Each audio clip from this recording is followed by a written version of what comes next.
주 안에 사랑하는 의정부 비전교회 성도 여러분 반갑습니다. 4월 29일 금요일, 오늘 우리에게 주시는 하나님의 말씀은 말라기 3장 13절로 18절까지의 말씀입니다. 본문의 말씀을 봉독하겠습니다. 여호와가 이르노라, 너희가 완악한 말로 나를 대적하고도 이르기를 우리가 무슨 말로 주를 대적하였나이까 하는도다. 이는 너희가 말하기를 하나님을 섬기는 것이 헛되니 만군의 여호와 앞에서 그 명령을 지키며 슬프게 행하는 것이 무엇이 유익하리요. 지금 우리는 교만한 자가 복되다 하며 악을 행하는 자가 번성하며 하나님을 시험하는 자가 화를 면한다 하노라 함이라. 그때의 여호와를 경외하는 자들이 피차에 말하매 여호와께서 그것을 분명히 들으시고 여호와를 경외하는 자와 그 이름을 존중히 여기는 자를 위하여 여호와 앞에 있는 기념책에 기록하셨느니라. 만군의 여호와가 이르노라, 나는 내가 정한 날에 그들을 나의 특별한 소유로 삼을 것이요 또 사람이 자기를 섬기는 아들을 아낌같이 내가 그들을 아끼리니 그때에 너희가 돌아와서 의인과 악인을 분별하고 하나님을 섬기는 자와 섬기지 아니하는 자를 분별하리라. 아멘. 여러분, 혹시 녹음된 자기 목소리를 들어보신 적이 있으십니까?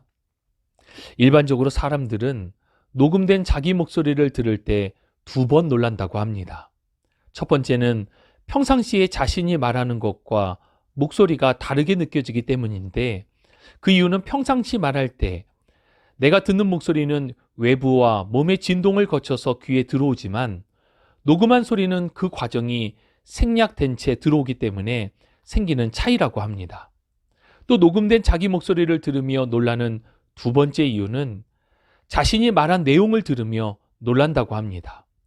어떤 글을 읽는 경우가 아니라 자신의 생각을 이야기하는 대화가 녹음되었을 때, 내가 이런 말도 했구나 하며 놀란다고 합니다. 이렇듯 우리는 살아가면서 우리의 입으로 여러 말을 하지만 때로는 자신이 무슨 말을 했는지조차 기억하지 못할 때가 적지 않습니다. 또 시간이 지나면 대부분의 기억들을 망각하게 되고 맙니다. 우리는 이렇게 내가 한 말을 기억하지 못할 수도, 또 내가 들은 말을 잊어버릴 수도 있습니다.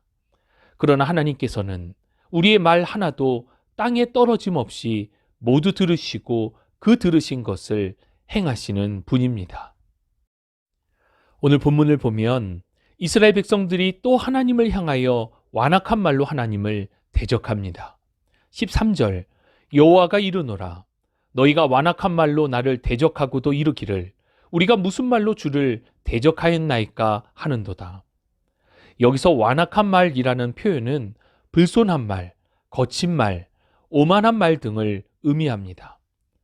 이스라엘 백성들이 하나님을 향하여 이렇게 완악한 말로 하나님을 대적한 것입니다.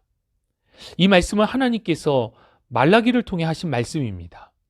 그런데 하나님의 말씀을 들은 백성들의 반응은 우리가 무슨 말로 주를 대적하였나이까 하고 되묻습니다.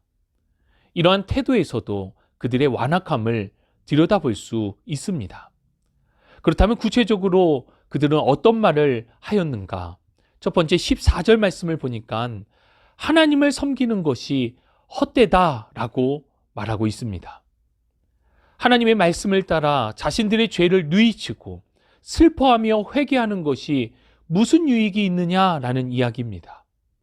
하나님께서는 계속해서 돌아오라, 돌이키라, 회개할 것을 말씀하고 계시는데 저들의 반응은 우리가 왜 슬퍼해야 하느냐라는 완악한 말로 하나님을 대적하는 것입니다. 두 번째 15절에 교만한 자가 복이 있고 악을 행하는 자가 성공하며 하나님을 시험하는 자가 재앙을 면하게 된다라고 말을 합니다. 이는 하나님의 말씀과 원리에 정반대되는 말입니다. 겸손한 자에게 복을 주시고 선을 행하는 자가 잘 되고 하나님을 시험하는 자가 심판을 피할 수 없기 때문입니다. 말 그대로 그들의 모든 말이 완악하며 하나님을 대적하는 말이 아닐 수 없습니다. 16절을 보면 이스라엘 백성들 모두가 완악한 말로 대적하지는 않았습니다. 백성들 가운데에도 여호와 하나님을 경외하는 자들이 있었기 때문입니다. 16절, 그때의 여호와를 경외하는 자들이 피차에 말하매 여호와께서 그것을 분명히 들으시고 여호와를 경외하는 자와 그 이름을 존중히 여기는 자를 위하여 여호와 앞에 있는 기념책에 기록하셨느니라. 하나님께서는 그분을 경외하는 자들의 말을 분명히 들으셨습니다. 16절 중반절을 보면 여호와를 경외하는 자와 그 이름을 존중히 여기는 자를 위하여 여호와 앞에 있는 기념책에 기록하셨다라고 기록되어져 있습니다.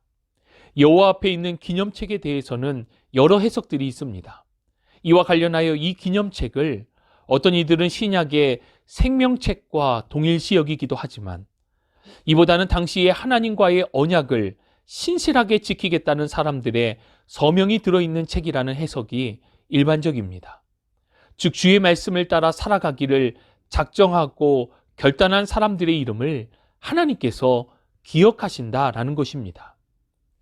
이어지는 17절에는 하나님께서 그들을 향한 약속의 말씀이 담겨져 있습니다. 17절 만군의 여호와가 이르노라 나는 내가 정한 날에 그들을 나의 특별한 소유로 삼을 것이요 또 사람이 자기를 섬기는 아들을 아낀같이 내가 그들을 아끼리니. 하나님을 경외하는 자들은 하나님의 특별한 소유입니다. 마치 부모가 아들을 아끼는 것과 같이 우리의 아버지로서 우리를 보호해 주실 것에 대한 약속의 말씀입니다. 그리고 18절 그때에 너희가 돌아와서 의인과 악의를 분별하고 하나님을 섬기는 자와 섬기지 아니하는 자를 분별하리라. 심판의 때가 반드시 올 것인데 그때는 악인과 의인을 구별하는데 의인은 하나님을 섬기는 자요 악인은 하나님을 섬기지 않는 자로 구별한다는 말씀입니다. 즉 믿음의 사람과 믿지 않는 사람을 구별하여 심판하게 될 것이라는 말씀입니다. 주 안에 사랑하는 여러분, 결국 믿음의 문제입니다. 마태복음 7장 16절로 20절 말씀을 보면 열매를 통하여 그 사람을 알 수 있음을 교훈하여 주십니다. 이는 마음속에 있는 것이 결국 말을 통하여 드러나기 때문입니다.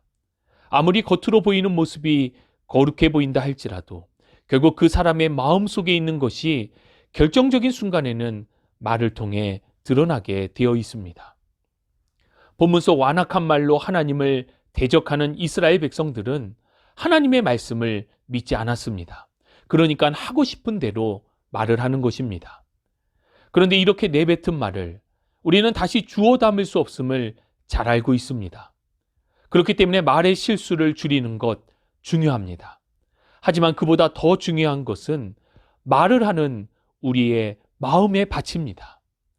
완악한 말을 하는 사람들과 대조되었던 여호와 하나님을 경외하는 사람들이 바로 그렇습니다. 하나님을 향해 경외하는 마음이 있기에 이 경외하는 마음이 믿음의 언어로 표현되는 것입니다. 하나님께서 특별한 소유로 여기며 아버지로서 아끼고 보호하겠다라고 하는 사람들은 바로 하나님을 경외하는 사람입니다. 이와 대조적으로 믿음이 없는 사람들은 결국 하나님을 대적하는 사람들입니다. 그리고 하나님의 때, 곧 심판의 때가 되면 반드시 믿음을 따라 심판이 있게 됩니다.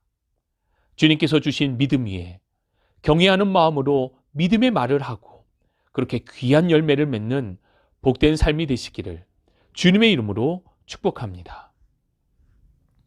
참 좋으신 아버지 하나님 감사합니다. 죄와 허물로 죽었던 우리를 주의 긍휼과 사랑으로 구원하여 주시고 주님을 아바, 아버지라 부를 수 있는 은혜 베풀어 주시니 참으로 감사를 드립니다.